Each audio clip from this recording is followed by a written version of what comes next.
네. 네, 볼에 뽀뽀를 좀 한 번씩. 헐. 볼 뽀뽀.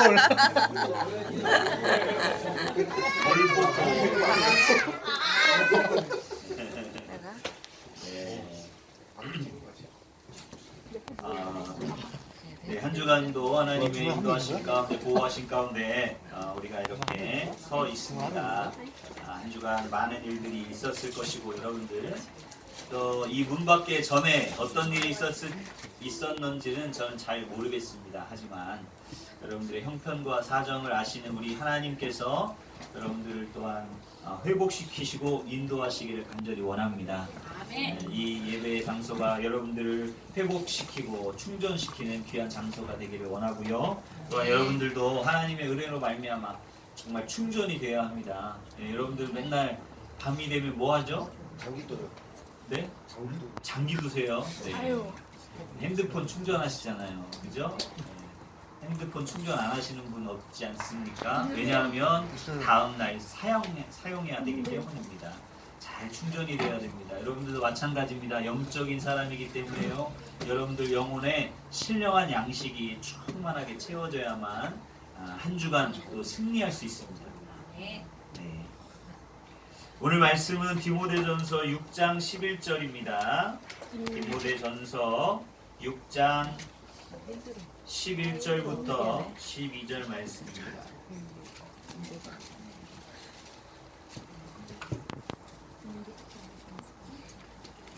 디모데전서 6장 11절 12절 말씀을 함께 합독하겠습니다. 시작. 오직 너 하나님의 사람아 이것들을 피하고 의와 경건과 믿음과 사랑과 인내와 온유를 따르며 믿음의 선한 싸움을 싸우라. 영생을 취하라. 이를 위하여 네가 부르심을 받았고 많은 증인 앞에서 선한 증언을 하였도다. 다시 한번. 오직 너 하나님의 사람아 이것들을 피하고 의와 경건과 믿음과 사랑과 인내와 온유를 따르며 믿음의 선한 싸움을 싸우라. 영생을 취하라. 이를 위하여 네가 부르심을 받았고 많은 증인 앞에서 선한 증언을 하였도다. 아멘.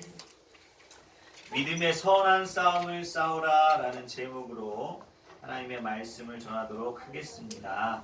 디모데전서 6장의 본문의 말씀을 잘 보면은요. 먼저 제가 늘 말씀드리지만 하나님이 사람들을 사용하셔서 성령의 감동으로 말미암아 붓을 들게 하시고 그래서 성경을 기록하게 하셨습니다. 이 디모데전서는요. 바울이라는 사람이 디모데라는 사람에게 직접 편지를 쓴 것입니다. 대부분의 서신, 바울 서신이 13개가 있는데요. 그 중에 뭐라고? 표현아 뭐라고? 바울 서신이 몇 개 있다고? 아니라고? 바울 서신이 13개 있습니다. 네, 우리 찬이 형제님 몇 개라고요? 13개가 있습니다. 다 그런데요. 그 바울 서신의 대부분은 교회를 향하여 메시지가 들어있는 내용입니다. 고린도 교회, 에베소 교회, 빌립보 교회. 그런데 특별히 이 디모데 전서 후서는요. 디모데를 위해서 이렇게 썼습니다. 그러니까 사람을 대상으로, 교회를 대상으로 쓴 것이 아니고 사람을 대상으로 썼고요. 또 디모데라는 이 원래 목회자가 아니라 교회를 돕는 어떤 바울의 이야기를 전달해주는 메신저 역할을 하는 디모데에게 편지를 쓴 것입니다. 그래서 항상 여러분들 성경을 볼 때에 원 저자가 원 독자에게 먼저 쓴 내용을 우리가 이해하고 그리고 나서 제2 독자인 우리가 오늘날 우리의 삶에 이 말씀을 어떻게 적용할지 그것을 항상 염두에 두셔야 되는데요. 먼저는 원 저자가 원 독자에게 제1 독자에게 쓴 내용을 우리가 알아야 됩니다. 디모데 전서의 전반적인 내용은요. 에베소 교회를 향하여 이제 바울이 서신서를 보낸 것입니다. 그 당시에 에베소 교회에 거짓 교사들, 거짓 선지자들이 와서 에베소 교인들을 혼란하게 만들었습니다. 굉장히 불안정하고 정말 혼란한 그런 상황이 에베소 교회인데요. 그 상황에서 이 디모데가 그러한 상황에서 어떻게 이겨나가야 될지, 그리고 그러한 상황을 어떻게 헤쳐나가야 될지를 바울이 조목조목 아주 자세히 기록하고 있는 것입니다. 디모데전서 오늘 본문의 말씀으로 돌아가서 거기 6장 11절 12절을 보면요, 오직 너 하나님의 사람아 이것들을 피하고 의와 경건과 믿음과 사랑과 인내와 온유를 따르며. 자, 이 내용을 보면요, 무슨 말일까요? 한번 생각해 보세요. 오직 너 하나님의 사람아 이것들을 피하고. 이것이 뭐예요? 이게 뭘까요? 더러운 거?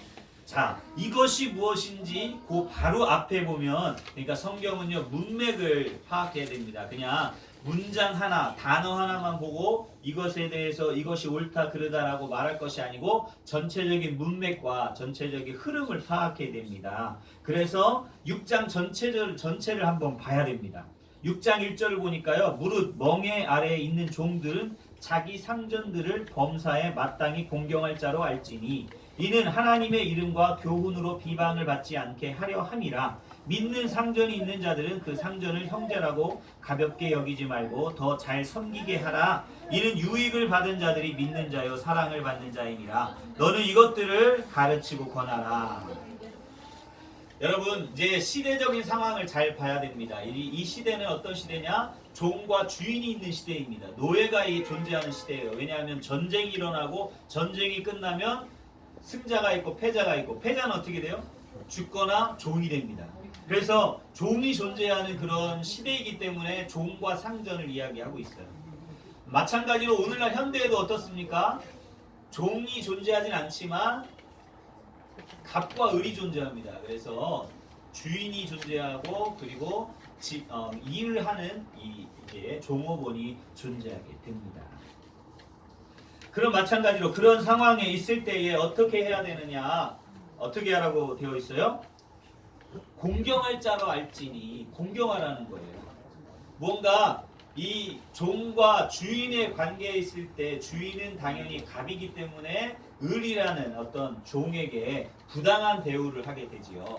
그리고 자신의 뜻대로 마음대로 종을 부립니다. 그럼에도 불구하고 바울은 하나님께서는 뭐라고 말씀하시느냐? 마땅히 공경할 자로 알라는 거예요. 나에게 부당하게 대우하고 그리고 그것에 대해서 불합리할지라도 그것을 반격하지 말고 그것에 대해서 그저 순종하라는 거예요. 이것은 어떻게 보면 합리적이지가 않습니다. 오늘날 우리가 살아가면서 이 땅에 살아갈 때 굉장히 불합리한 부분이죠. 그런데 성경은 뭐라고 얘기하고 있느냐? 이것을 인내하고 참으라는 거예요. 어떤 나에게 불이익이 돌아오고 나에게 어려움이 돌아올 때에, 닥칠 때에 내가 그것에 대해서 반격할 것이 아니라 하나님 앞에 아뢰고 하나님의 도우심을 구하고 하나님께서 해결해 주실 수 있도록 그렇게 하라는 것입니다. 그렇게 할 때에 하나님께서 해결해 주신다는 거예요. 싸워 주신다는 겁니다. 여러분, 내가 하지 말고 누구에게 맡기라고요? 하나님께 맡기라. 누구에게 맡기라고요? 하나님. 누구에게 맡기라고요? 하나님께 맡기라는 겁니다. 여러분들의 삶 가운데 부당한 일, 어려운 일, 힘든 일이 닥칠 때에 여러분들이 나서서 해결하려고 하지 마시고 하나님께 맡기라는 거예요. 그래서 기도의 자리로 나가야 됩니다. 기도의 씨름을 해야 됩니다. 여러분들이 해결할 수 있을 것 같지만요, 그것이 쉽지 않습니다. 하나님이 도와주셔야만 그 문제가 100% 해결될 수가 있습니다. 그뿐만 아니라 에베소 교회 상황에 어떤 이야기가 있느냐? 믿음의 주인들이 있었다는 거예요. 믿음 있는 주인들이 있었는데 그 주인들이 똑같이 그 교회의 종과 함께 교회에 나가는 거예요. 그러니까 늘 교회에서는 어떻게 강조해요? 종을 억압하지 말고 또 압제하지 말아라. 그런 말씀이 계속 들려지니까 이 믿음의 주인들은 종을 대할 때에 인격적으로 대해 주는 거죠. 그러니까 이 종들이 어떻게 하느냐? 뭔가 주인에 대해서 불합리한 마음들이 있을 때 막 반격을 하게 되고. 그래서 이 2절에 나오는 말씀이 뭐냐? 믿는 상전이 있는 자들은 그 상전을 형제라고 가볍게 여기지 말고 더 잘 섬기게 하라. 여러분, 사람이 참 그래요. 간사해요. 여러분 직장에서 있잖아요. 직장 상사 중에 아주 악독하고 그냥 아주 그냥 센 사람들 있잖아요. 그런 사람들이 막 억압하고 막 이러면요, 그 사람 앞에서는 깨갱해요. 근데 믿음 있는 어떤 크리스찬의 어떤 상사가 정말 착하고 선해서 뭘 잘못해도 그저 그냥 잘 넘어가주는 상사가 있어요. 그럼 어떻게 합니까? 그렇죠. 기어 올라가요. 머리 꼭대기에 올라가 앉으려고 해요. 그런데 하나님께서는 뭐라고 말씀하시냐? 그럴수록 더 섬겨주라는 거예요. 그럴수록 더 위해 주라는 거예요, 여러분. 그것이 주님의 말씀입니다. 이렇게 사람들이, 그러니까 쭉 읽어보면요, 3절 보면 누구든지 다른 교훈을 하며 바른 말 곧 우리 주 예수 그리스도의 말씀과 경건에 관한 교훈을 따르지 아니하며 그는 교훈만 하여 아무것도 알지 못하고 변론과 언쟁을 좋아하는 자니 이로써 투기와 분쟁과 비방과 악한 생각이 나며. 자, 여기 이 오직 너 하나님의 사람아, 하나님의 사람이라는 거 누구냐? 디모데를 말하는 거예요.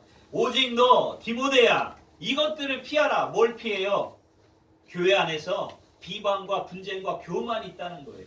서로를 비방하고 시기하고 질투하는 것들이 있다는 거예요. 그리고 마음이 부패해진다는 거예요.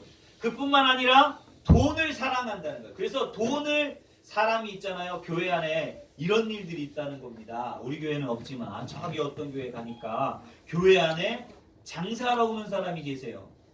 장사하면 안 됩니다. 교회 안에서는요, 복음을 전하고 사랑을 전하고 이웃에게 나누어줘야 되는데, 교회 안에 와서 뭔가 장사하고 자기 것을 물건을 팔고 뭔가 이윤을 창출하려는 사람들이 있다는 거예요. 교회 안에.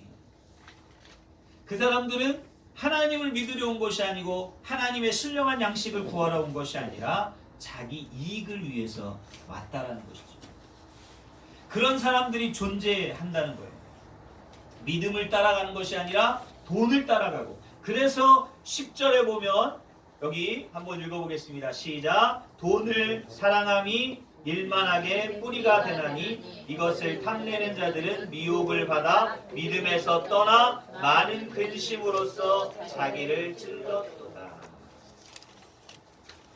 여러분, 돈을 그렇다고 해서 돈을 벌지 말라, 그것이 아니고, 돈을 모으지 말라, 그것이 아니라 돈을 활용하되 지혜롭게 잘 활용하고 그것을 잘 써야 되는데, 돈을 쫓아가다 보니까 주인이 하나님이셔야 되는데 하나님이 주인이 아니라 돈이 주인이 되어서 그것을 위해서 살다 보니까 어떻게 되느냐? 타락하게 된다는 거예요. 변질되게 된다는 겁니다. 우리도 마찬가지예요. 우리 안에서 정말 돈을 쫓아가는 자가 아니라 하나님을 쫓아가는, 하나님만 신뢰하시는 저와 여러분 되시기를 간절히 부탁을 드립니다. 교회 안에서 이렇게 마음이 부패해지고 타락해서 변질되어 버린다는 거예요. 이것들을 피하라는 겁니다. 자, 11절 다시 한번 읽어봅시다. 시작. 오직 너 하나님의 사람아, 이것들을 피하고 공의와 정직과 믿음과 사랑과 인내와 온유를 따르라. 다시 우리 가영자매가 큰 소리로 읽어주세요. 오직 너 하나님의 사람아, 이것들을 피하고 의와 경건과 믿음과 사랑과 인내와 온유를 따르라. 네, 여기 오직 너 하나님의 사람아라고 기록되어 있지만요, 원래 다른 성경에, 다른 이제 번역 성경을 비교해 보면은요, 여기에 뭐라고 되어 있느냐? 그러나라고 되어 있어요.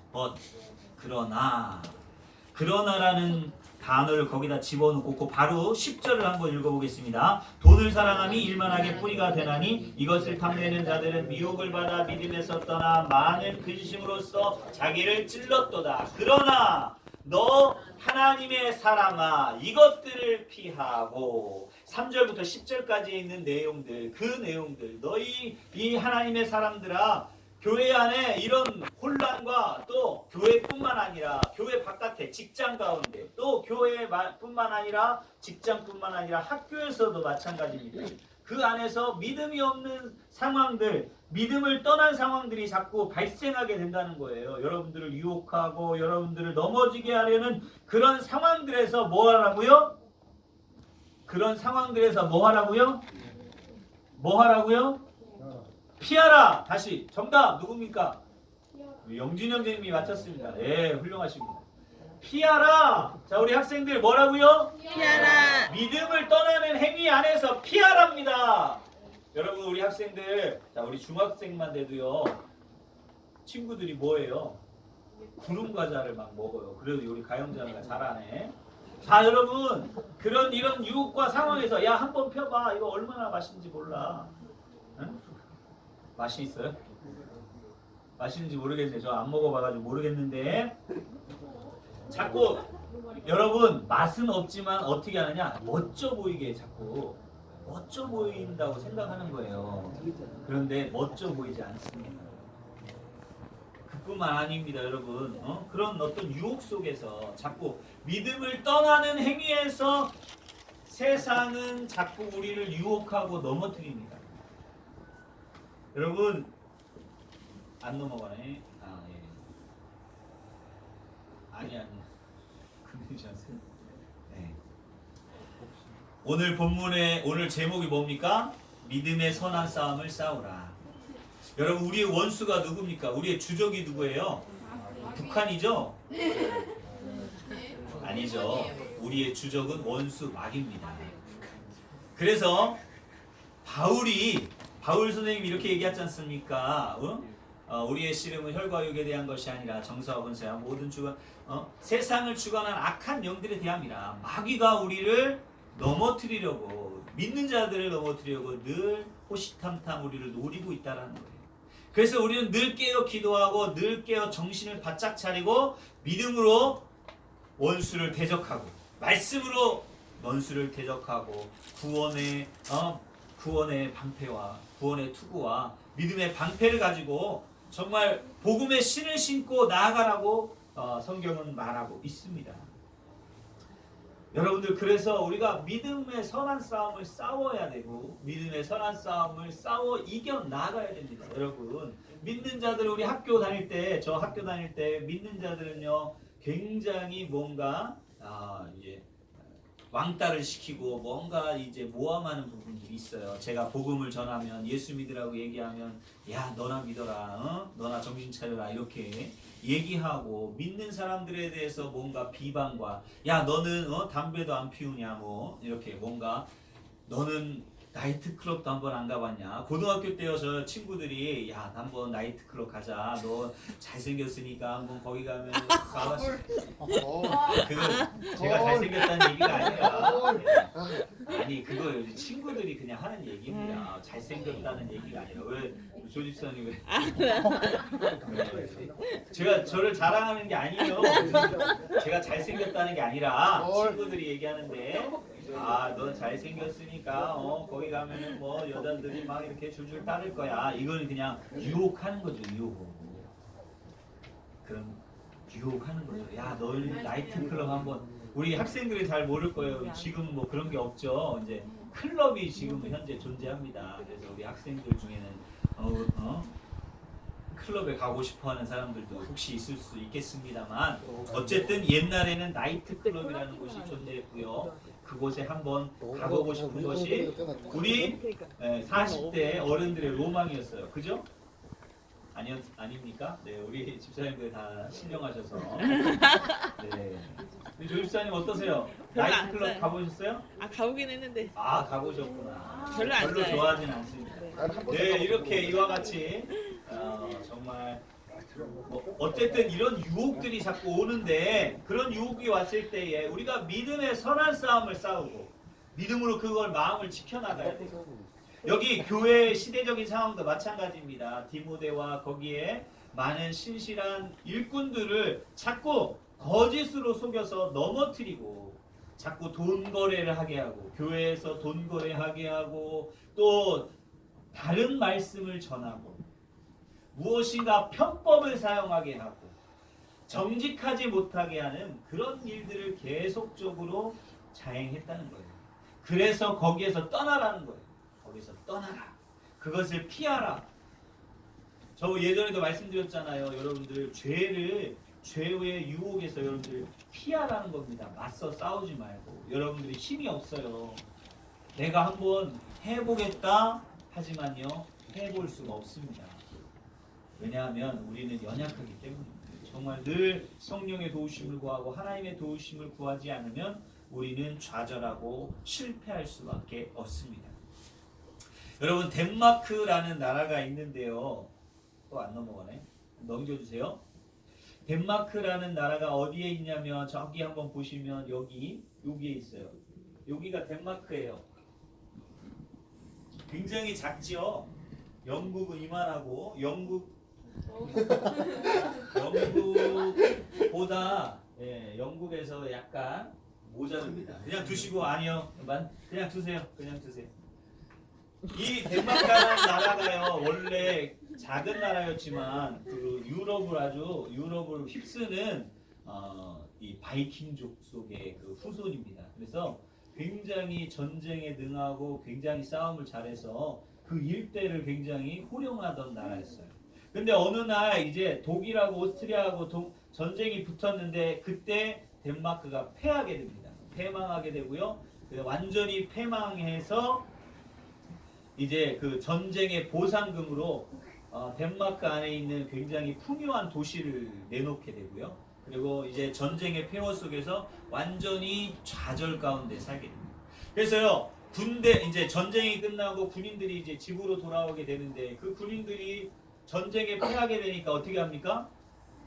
늘 술 마시고 노름하고 도박하고 이러면서 살아가는 완전히 나라 전체가 완전히 마음도 소망도 희망도 다 잃어버린 그러한 나라가 된 겁니다.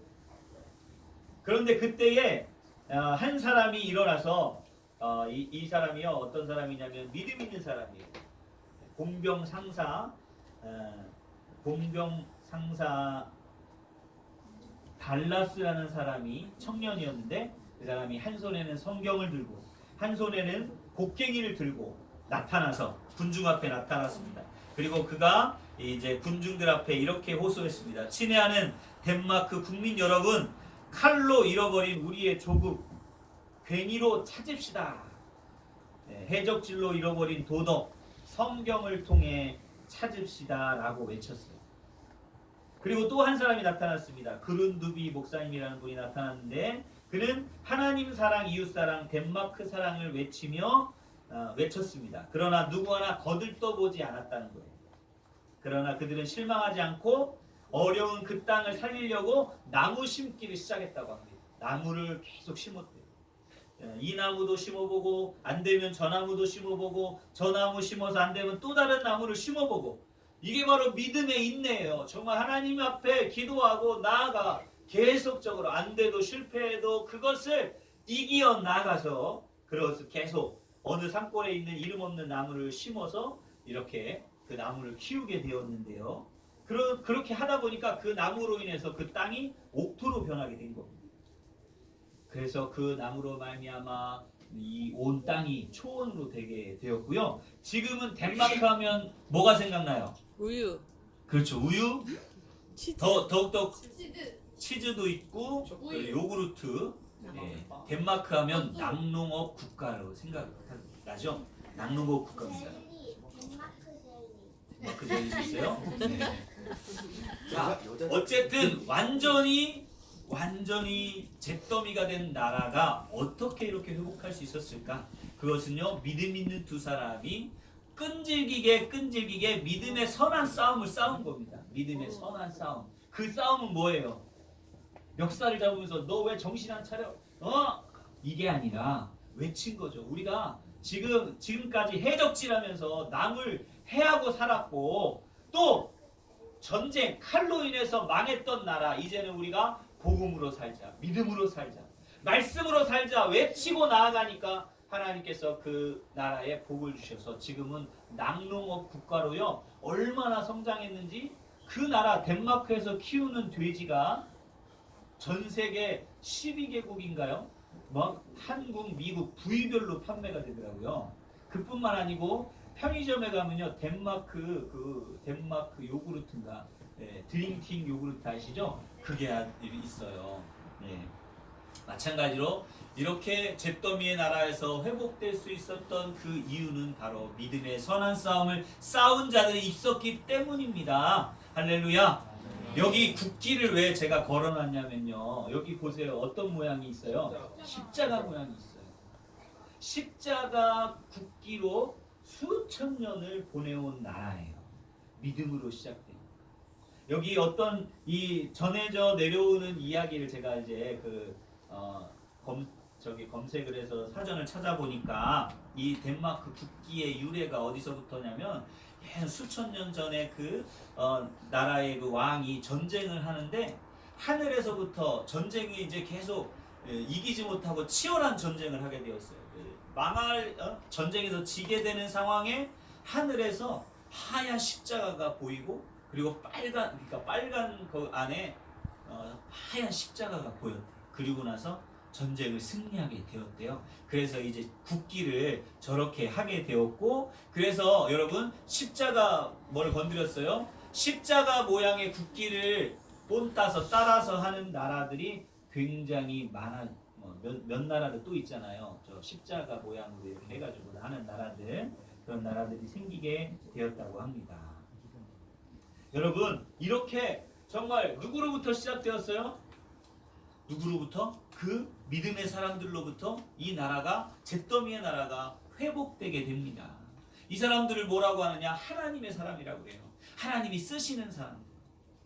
하나님이 쓰시는 한 사람이 있었기에 그 나라, 하나님이 쓰시는 두 사람이 있었기에 그 나라가 회복될 수 있었던 것처럼, 마찬가지로 여러분들도 하나님이 쓰시는 사람들이 되시기를 간절히 부탁을 드립니다. 믿음의 사람이 되시기를 간절히 부탁을 드립니다. 그래서 여러분들이 있는 그 직장이, 여러분들이 소속되어 있는 그 학교가 정말 회복되어지고 건강해지고 발전하는 그러한 학교와 또한 직장이 되기를 간절히 소원합니다.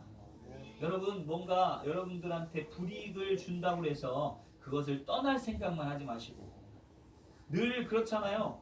회사 들어가면은 이 한 춤에 뭐 넣고 있냐면 사표 사직서를 넣고 있어요. 여차하면은 집어 던지고 나갈 생각하고 있는 거죠. 근데 주어진 조건과 환경에서 정말 믿음의 사람은 부당한 대우를 받는다고 해서 그것에 굴하는 것이 아니라, 하나님이 왜 나를 이곳에 보내셨을까? 하나님이 나를 통하여 이곳에서 어떤 일을 하길 원하실까? 그러한 기대와 소망이 있어야 됩니다.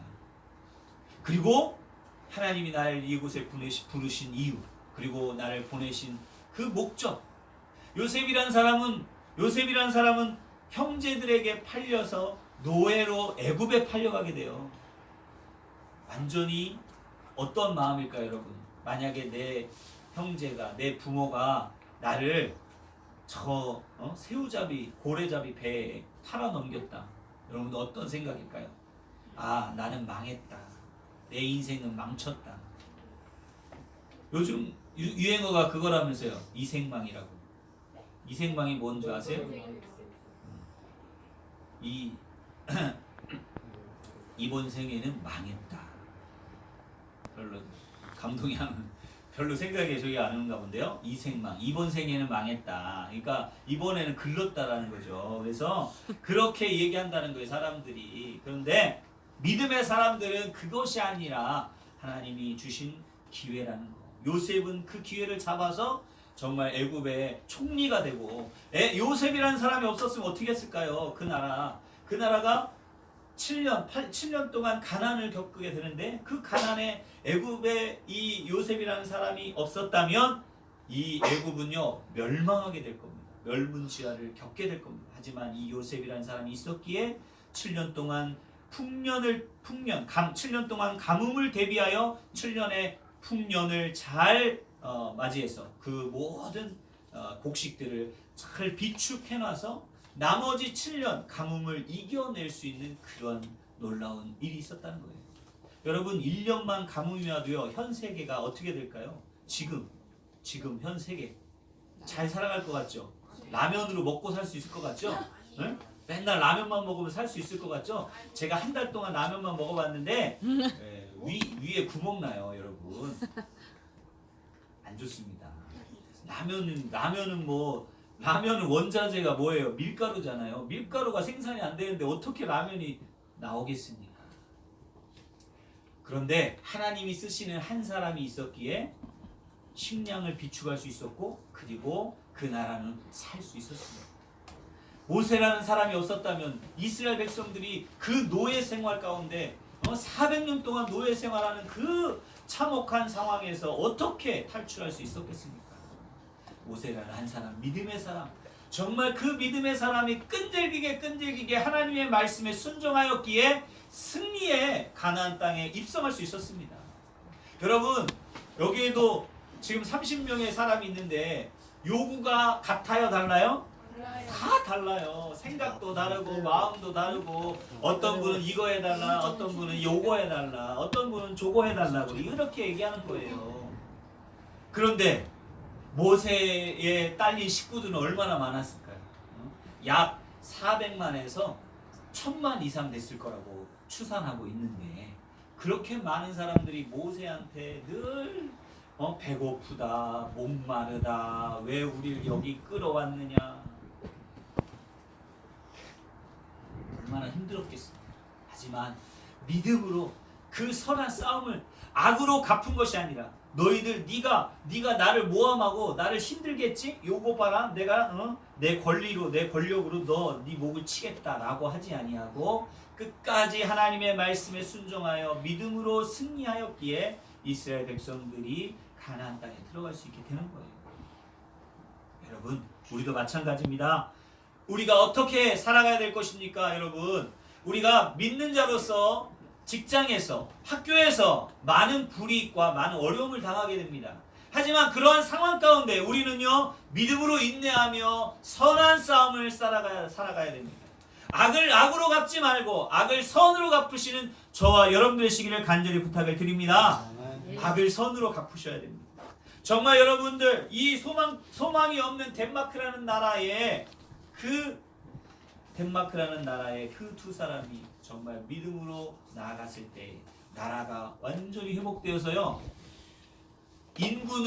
인구가 서울 인구의 반 정도밖에, 전체 나라 인구가 서울이 1000만이 살고 있잖아요. 근데 그 반밖에 안 산다고 해요. 500만 정도가 덴마크라는 나라에 살고 있는데 GNP가 얼마인지 아세요? GDP가 얼마인지 아세요?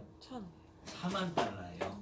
그리고 전 세계 이렇게 경제력을 추산해 보니까 38위예요. 대단하지 않습니까? 우리나라 5천만이나 살고 있는데 그거에 뭐예요? 100분의 1, 10분의 1밖에 안 되는 사람들이 500만밖에 안 살고 있는데, 그런데도 불구하고